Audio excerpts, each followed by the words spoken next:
Hello बच्चों, तो आज लेके आया हूं आपके लिए फिर से एक नया टॉपिक जिसका नाम है Why all planet are revolve around the sun। यानी कि इस टॉपिक को आज हम आप लोगों को बताने वाले हैं और ये टॉपिक कहीं ना कहीं ग्रेविटेशनल टॉपिक से बिलोंग करता है, जो कि आपको 8th क्लास में या 9th क्लास में देखने को मिल जाएगा। एंड स्पेशली हम लोग आज बात करेंगे कि किस तरह से प्लैनेट्स जो है वो किसी सन के चारों तरफ मूव आउट करते हैं, या फिर अदर जो सन होते हैं वो अपने से बड़े किसी दूसरे गैलेक्सीज कह सकते हैं या फिर बड़े कोई स्टार्स कह सकते हैं, उसके चारों तरफ जो मूव आउट करते हैं, अराउंड में घूमते हैं। तो इसको जानने का प्रयास करेंगे। बहुत ही नॉर्मल सा ये चलने वाला है वीडियो, सो प्लीज इसको एंड तक आप लोग जरूर देखिएगा। स्टार्ट करते हैं हम लोग। तो क्वेश्चन है हमारा कि why all planet are revolve around the sun. जितने भी प्लैनेट्स होते हैं वो सब सन के चारों तरफ मूविंग क्यों करते हैं, अराउंड घूमते क्यों हैं। तो सबसे पहले तो हम आपसे जानना चाहेंगे नॉर्मली कि सन के चारों तरफ कौन कौन प्लैनेट हो सकता है। मतलब स्टार्टिंग करते हैं, अगर सबसे पहले हमको लग रहा है मरकरी होगा, जिसको मैंने यहाँ पे MER लिख दिया है। और इसके बाद मरकरी के बाद क्या होता है, वेनस होता है, वेनस। इसके बाद क्या होता है, अर्थ होता है। अर्थ के बाद भी कुछ तो मैंने आपको बताया कि सन के बाद यहाँ पे मरकरी होता है, वेनस होता है, अर्थ होता है, मार्स होता है, जुपिटर भी होता है, और आपको सैटर्न, यूरेनस और नेपच्यून, ये सारे प्लैनेट्स जो है वो नॉर्मली आपको सन के चारों तरफ जो है वो आपको अराउंड घूमते रहते हैं, सन के चारों तरफ। अब क्वेश्चन यहाँ पे सिर्फ इतना है कि ये जो मरकरी, वेनस, अर्थ या कोई भी तरह का प्लैनेट है, या कोई एस्ट्रॉइड है, या कोई कॉमेट्स है, तो ये सब चीजें जो है वो सन के चारों तरफ आखिर घूम क्यों रही है, ये कहीं और क्यों नहीं चले जा रही, क्यों ये अपने एक डेफिनिट ऑर्बिटल जो है इसका, जो इसका अपना पाथ है, उस पाथ में ये मूव आउट कर रहे हैं, क्यों ये अलग नहीं हो जाते हैं इनसे। तो इनको जानने का आज हम लोग प्रयास करेंगे। पर उससे पहले एक छोटा सा टॉपिक जो कि आप लोगों ने इससे पहले पढ़ा भी होगा, वो है ग्रेविटेशन से। तो हम चाहेंगे 2 मिनट आप ग्रेविटेशन को समझे। पहले ग्रेविटेशन क्या होता है, एंड ग्रेविटेशन के बाद हम आपको एक और चीज समझा सकते हैं इसमें कि सेंट्रीपिटल फोर्स क्या होता है। उसके बाद ही हम आपको इस चीज को क्लियर करेंगे, सेंट्रीपिटल फोर्स क्या होता है। तो आइए इस दोनों को समझते हैं। सबसे पहले ग्रेविटेशन क्या होता है। नॉर्मली क्या है कि ब्रह्मांड में यानी कि यूनिवर्स में कोई भी ऑब्जेक्ट दूसरे ऑब्जेक्ट से कहीं ना कहीं कनेक्टेड होता है, और ये जो कनेक्शन होता है ना, ये सिर्फ और सिर्फ ग्रेविटेशन फोर्स के बीच ही कनेक्शन, मतलब कि इन दोनों के बीच में जो कनेक्शन है वो ग्रेविटेशन फोर्स के कारण आता है। तो ग्रेविटेशन का खोज जो है आपको न्यूटन ने इसके बारे में बताया होगा, तो सारा चीज न्यूटन को ही दावेदार दिया गया है। तो न्यूटन ने साफ साफ कहा है कि ब्रह्मांड में यानी कि यूनिवर्स में कोई भी दो ऑब्जेक्ट एक दूसरे को अपनी तरफ खींच रही है, और उसके इस खींचने वाला जो फोर्स है ना, वो नॉर्मली ग्रेविटेशनल फोर्स होता है। इस फोर्स का एक जो आपको पॉइंट जो कि आपको याद होगा कि ग्रेविटेशन फोर्स अगर हम लोग F मानते हैं तो F इज इक्वल टू आपको होता है G(m1 m2 and bye D square. ये आपको जरूर याद होगा, ये फॉर्मूला है फोर्स, ग्रेविटेशनल फोर्स को निकालने का, और यहीं से हम लोग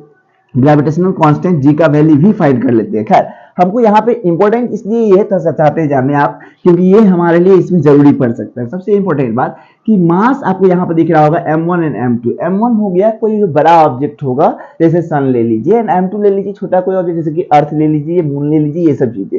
तो होता क्या है कि ग्रेविटेशन मेनली तभी आपको शो आउट होगा। मतलब देखिए नॉर्मली क्या होता है ना कि हमारे और आपके बीच में भी ग्रेविटेशनल फोर्स वर्क करता है, क्योंकि न्यूटन के नियम के अनुसार उन्होंने साफ साफ कहा कि ब्रह्मांड में जो भी चीजें और जो भी ऑब्जेक्ट मौजूद है ना, उस सब में ग्रेविटेशनल फोर्स जो है वो वर्क कर रहा है। तो उस हिसाब से हमारे और आपके बीच में भी ग्रेविटेशनल फोर्स वर्क कर रहा है। बट हमारे बीच में जो ग्रेविटेशन का फोर्स होता है, उसका जो वैल्यू होता है वो इतना ज्यादा कम वैल्यू होता है कि वो शो आउट नहीं होता है, और वो अपने एक्सप्लेनेशन को शो अप नहीं कर सकता है। लेकिन जब आप एक बहुत ही बड़ा ऑब्जेक्ट लेते हैं जिसका मास काफी ज्यादा होगा, जो M1 यानी कि कैपिटल M1 कह लीजिए या फिर M1 कह लीजिए, एक बड़ा वाला मास को इंडिकेट कर रहा है, एंड M2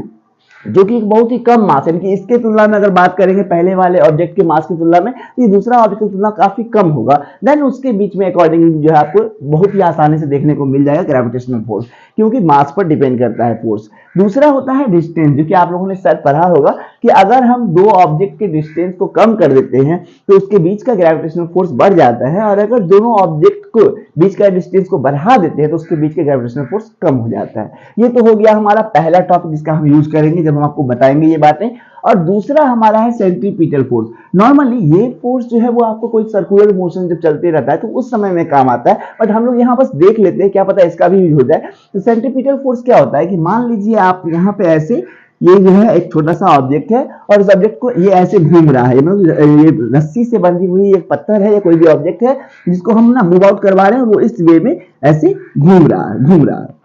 बार बार घूम रहा है। तो आखिर ये जो ऑब्जेक्ट है इसको उस समय में कौन सा फोर्स काम कर रहा है, तो याद रखिए इस फोर्स का नाम होता है सेंट्रीपिटल फोर्स, जो कि सेंटर से लगाया जा रहा है। मतलब हमने अपने उंगली में धागा बांध दिया और उसके बाद पत्थर यहाँ बंधा हुआ है, देन हम उसको मूव कर रहे हैं, तो क्या हो रहा है, पत्थर जो है वो मूव कर रहा है बिकॉज की उसको एक फोर्स लग रहा है, सेंट्रीपिटल फोर्स, जो कि उसको अपनी तरफ खींचा हुआ है। खैर इन दोनों बातों से हो सकता है ताल्लुक रखे जो हम आपको भी बताने वाले हैं वो, इसलिए हमने आपको ये बता दिया। मतलब कि the force which are exerting by center is said to be the centripetal force, and gravitation का हमने आपको बता दिया, gravitational force are those force which are show out in the universe by any two object, but difference between their masses, the first object mass is so bigger than their smaller object mass is so slower, यानी कि laser. सो उसके अलावा जो distance होगा इसका, वो distance भी आपको हमने बता दिया कि अगर डिस्टेंस इसका कम होगा तो उसके बीच का फोर्स बढ़ेगा और अगर डिस्टेंस ज्यादा होगा तो उसके बीच का फोर्स जो होगा वो घटेगा। अब आते हैं मेन टॉपिक पे जो कि इस चीज को क्लियर आउट करेगा कि why all planet are revolve around the sun, कि सन के चारों तरफ सारे प्लैनेट आखिर क्यों घूम रहे हैं। पहले समझते हैं इस चीज को कि मान लेते हैं एक मिनट के लिए, हम आपको बताना चाहेंगे कि मान लेते हैं एक मिनट के लिए कि कोई एक डॉग या कोई एक ऑक्स ले लेते हैं, ऑक्स यानी कि बैल या फिर डॉग या फिर कोई भी एनिमल ले लेते हैं और इस एनिमल को हम क्या करते हैं, उसके गले में रस्सी बांधकर, काफी तगड़ा रस्सी जो कि टूटना नहीं चाहिए, और एक लोहा का जो बीम होता है या फिर जो लोहा का एक वो रॉड होगा उससे उसको बांध देते हैं। ठीक है, मतलब हमने क्या किया है कि एक लोहा का बीम है, उस बीम में रस्सी को बांधकर उसके गले में बांध दिया है और वो अब भाग नहीं सकता है, चाहे वो कुछ भी कर ले वो वहां से भाग नहीं सकता है। तो अब अगर हम लोग उसको पीटते हैं या उसको मारते हैं या उसको भगाना चाहते हैं तो क्या वो, मान उसको भगा रहे हैं, तो क्या वो भागना चाह रहा है? तो जवाब होगा हाँ। जब भी हम किसी को पीटते हैं, किसी एनिमल को हम पीटेंगे तो वो चाहेगा कि हम वहां से भाग जाए, लेकिन वो चाहेगा भागना कि हम इससे सीधे निकल जाए। लेकिन जब इस पॉइंट पे यानी कि ऐसे जब वो जा रहा है, मान लीजिए ऐसे घूमने लगता है, कहने का मतलब है जब भी आप किसी को मारिएगा और वो भाग नहीं पाएगा तो क्या होगा, सर्कुलेटरी ऐसे घूमने लगेगा वो, लेकिन वो घूमना नहीं चाह रहा है। वो असल में क्या चाह रहा है कि जब हम इस पॉइंट पे आए तो हम इधर चले जाएं, जब हम इस पॉइंट पे आए तो हम इधर चले जाए, मतलब वो चाह रहा है भाग रहा है, लेकिन इस जगह पे एक फोर्स काम करता है जो कि सेंटर से लग रहा है और इसी फोर्स के कारण जो है